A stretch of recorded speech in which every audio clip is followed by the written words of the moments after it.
Love marriage कभी नहीं करनी चाहिए। माँ बाप जिसी के साथ करे, चाहे वो लूड़ा हो, लंगड़ा हो, बहरा हो, बस कर लो। माँ बाप के साथ अपना हाथ पकड़ाते हैं, पकड़ लो। क्योंकि अगर कुछ करेगा, हम माँ बाप को बोल तो सकते हैं कि तुमने किया है, हमारे साथ ऐसे करो, वो आवाज तो उठा सकते हैं, कुछ तो करेंगे हमारे लिए। सितंबर में मारपीट किया था मेरे साथ में। सितंबर में मैंने थाने में केस भी किया था, लेकिन पुलिस ने कोई कार्रवाई नहीं की। सीधा बहुत कुछ बोला उन लोगों ने, तो मेरे दिमाग में आया कि मैं मर जाऊं, कट जाऊं, यहाँ रहने से अच्छा है कि मैं मर जाऊं, कट जाऊं। तो मैंने सर सुसाइड नोट लिखा। एक सुसाइड नोट अपने हस्बैंड को दिया और एक सुसाइड नोट एक साथ में मैं यहाँ से चली गई थी स्टेशन। पुलिस वालों ने मुझसे पूछा कि क्या ये आपका पति है या नहीं। मैंने कहा मेरा पति है ये। तो बोला आपके पास कोई सबूत है। मैंने कहा मेरे 2 बच्चे हैं, इसी के ही हैं, इससे बड़ा सबूत क्या हो सकता है। नमस्कार, आप सबका स्वागत है हमारे चैनल में। ये जो हमारी पहल है, इसमें हम हर 2 दिन के बाद आपके सामने एक कहानी लेके आते हैं, एक ऐसी महिला की जो सारी होप खो चुकी थी कि मेरा इस संसार में कोई भी नहीं है, मेरी कोई सहायता नहीं करेगा।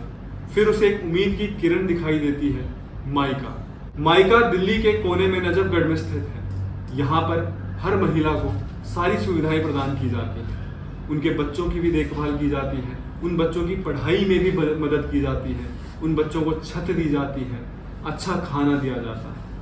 तो आज हम सुनते हैं कहानी इनकी कि ऐसा क्या हुआ कि सब कुछ इन्हें छोड़कर आना पड़ा। एक औरत कभी भी अपना घर नहीं छोड़ना चाहती। वो हर एक कोशिश करती है सुधारने की अपने ससुराल वालों को, अपने पति को, कि वो घर बसा रहे।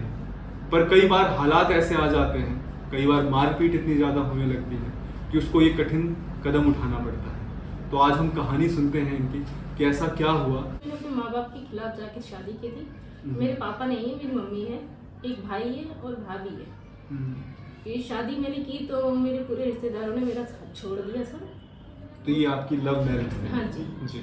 उसके बाद मैंने इनकी शादी की तो उनके घर वाले भी मना कर रहे थे कि हम नहीं रखेंगे, नहीं इसको नहीं रखेंगे तो इसको छोड़ दे करते।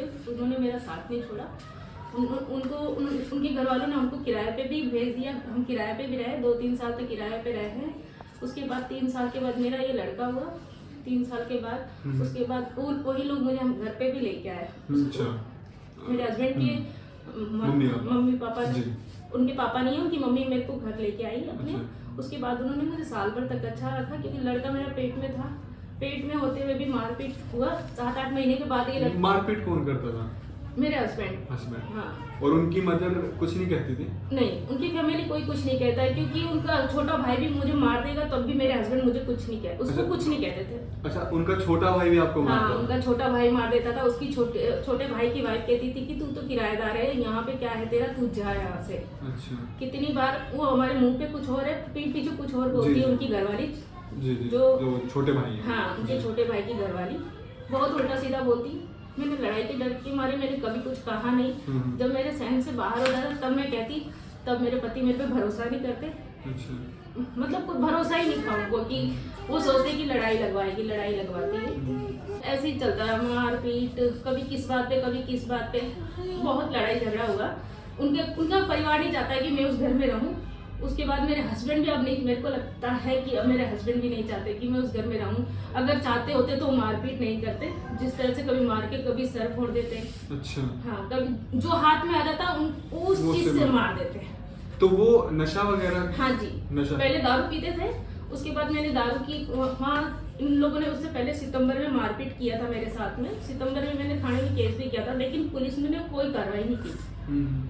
मेरी वहाँ से मेरे को वहाँ पे उन्होंने क्या पता उसके भाई ने पैसे वैसे देके उस बात को वहीं खत्म कर दिया। यहाँ तक पुलिस वाले ने मुझे कहा कि कमरा खाली कर दे वहाँ से। अच्छा। मेरे हस्बैंड को। हाँ, तो उन्होंने कमरा खाली नहीं किया।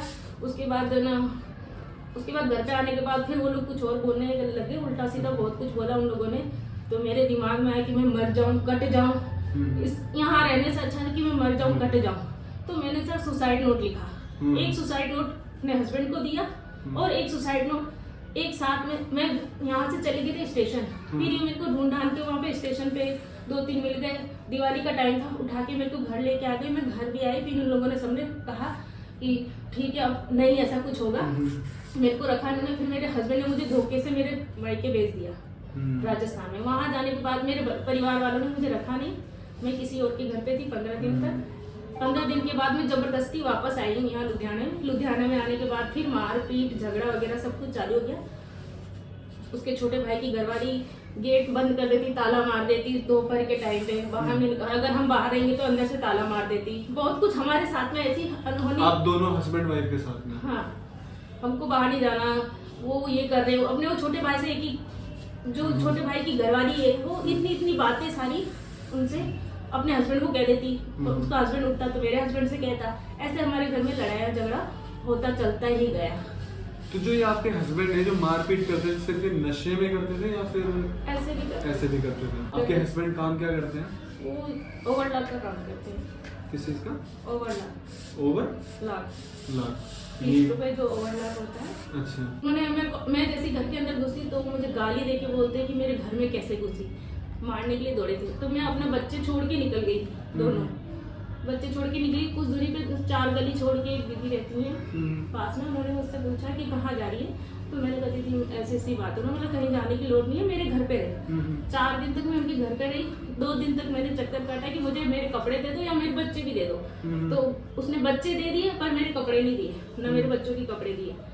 4 दिन के बाद उनके यहाँ भी रही तो उन्होंने भी मेरे को जवाब दे दिया कि सही था, ऐसी बात है। कल क्या पता तेरा घर वाला हमको उस फंसा दे कि तूने रख रखा है ये फलाना, ऐसे काम उल्टे सीधे। उन्होंने डर के मारे मना कर दिया। उसके बाद सर मैंने ना चुपचाप वहाँ से उठ के मैं रेलवे स्टेशन पे आई, लुधियाना रेलवे स्टेशन पे बैठ गई। लेकिन मुझे ये नहीं पता था कि मेरे को कहाँ जाना।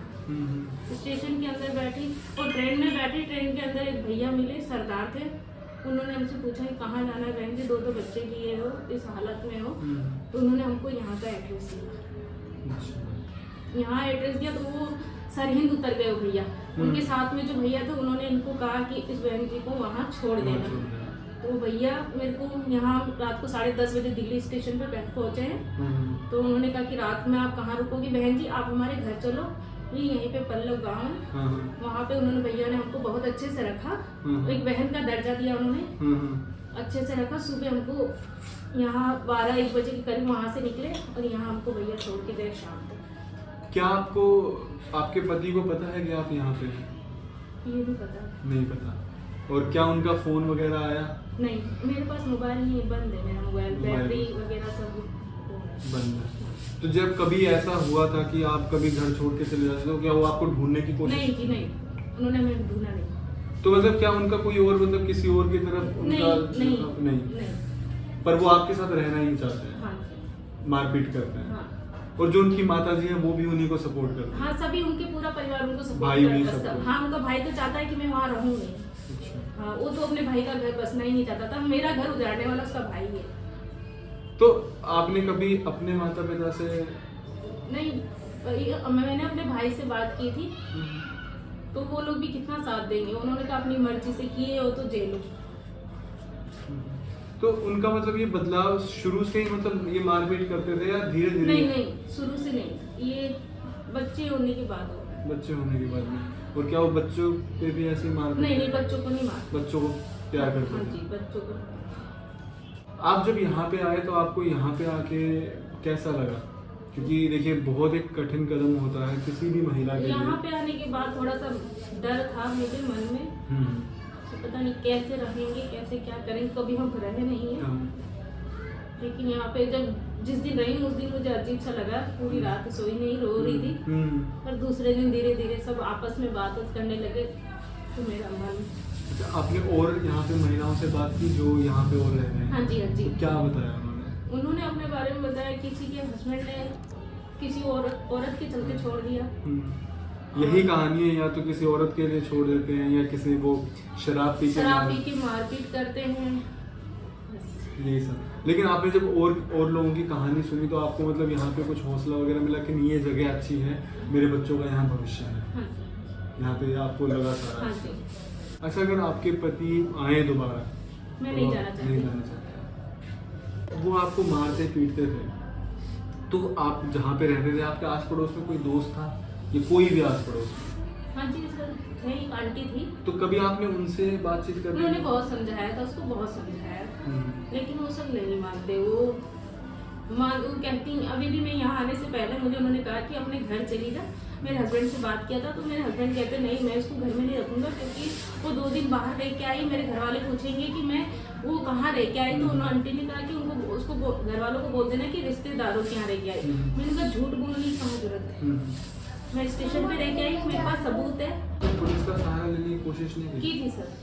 फिर क्या पुलिस का क्या रवैया था? पुलिस का सर रवैया था कि पहले मेरी सास ने मुझे बाहर खूब गाली वगैरह, खूब गाली गलौज, खूब बहुत कुछ किया था उन्होंने मेरे साथ में। उससे पहले भी बहुत कुछ किया था, लेकिन मैंने कभी कदम नहीं उठाया कि जाने दो। मैंने इज्जत के मारे मैंने सोचा कि रहने दो, आज नहीं तो कल तो सही हो जाएंगे। लेकिन मेरे बर्दाश्त से बाहर होने के बाद मैंने पुलिस केस किया था। तो वहाँ गई थी तो उन लोगों, उसके भाई ने कहा कि ये इसकी बीवी नहीं है, ये इसकी पत्नी नहीं है, ये पत्नी किसी और की है। तो पुलिस वाले, मैंने कहा कि नहीं, मैं इसी की पत्नी हूँ।